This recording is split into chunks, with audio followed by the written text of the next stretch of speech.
അക്കരക്കൊട്ടിയൂർ ക്ഷേത്രത്തിലേക്ക് പോകുന്ന വഴിയിൽ ഒരു ആൽത്തറയുണ്ട്. അവിടുത്തെ കാഴ്ചയാണിത്. ഇവിടെ ഒരുപാട് ആളുകൾ വന്നിട്ട് ധാരാളം കല്ലുകൾ ഒന്നിനു മീതെ ഒന്നായിട്ട് ഇങ്ങനെ അടുക്കി വെച്ചിരിക്കുന്നത് കാണാം. ഉത്സവത്തിൻ്റെ ആദ്യ ദിവസം ഇതുവഴി പോകുമ്പോൾ ഈ ആൽത്തറ ശൂന്യമായിരുന്നു. പിന്നീട് ഓരോ തവണ പോകുമ്പോഴും ഈ കല്ലുകളുടെ എണ്ണവും കൂടിക്കൂടി വരുന്നുണ്ടായിരുന്നു. ഇത് കാണുമ്പോൾ നമ്മൾ സ്വാഭാവികമായിട്ടും വിചാരിക്കും കൊട്ടിയൂർ ഉത്സവമായിട്ട് എന്തോ ബന്ധമുള്ള ഒരു ആചാരമാണ് ഇത് എന്നാണ്. എന്നാൽ ഇങ്ങനെ കല്ല് കൂട്ടി വെക്കുന്നതും ആചാരവുമായിട്ട് യാതൊരു ബന്ധവും ഇല്ല എന്നതാണ് സത്യം. എന്തിനു പറയുന്നു, അമ്മാറക്കൽ തറയിൽ പോലും ഇതുപോലെ കല്ലുകൾ അടുക്കി വെക്കുന്ന കാഴ്ച കണ്ടു.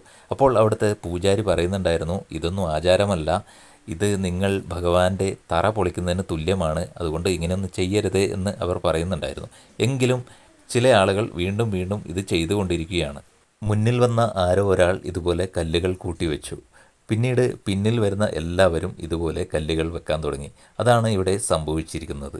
ഇതുപോലുള്ള കാര്യങ്ങൾ ചെയ്യുന്നതിന് മുന്നേ നമ്മൾ ഏത് ക്ഷേത്രത്തിലായാലും ആ ക്ഷേത്രവുമായി ബന്ധപ്പെട്ട ആളുകളോട് ചോദിച്ചറിഞ്ഞ ശേഷം ചെയ്യുന്നതായിരിക്കും നല്ലത്.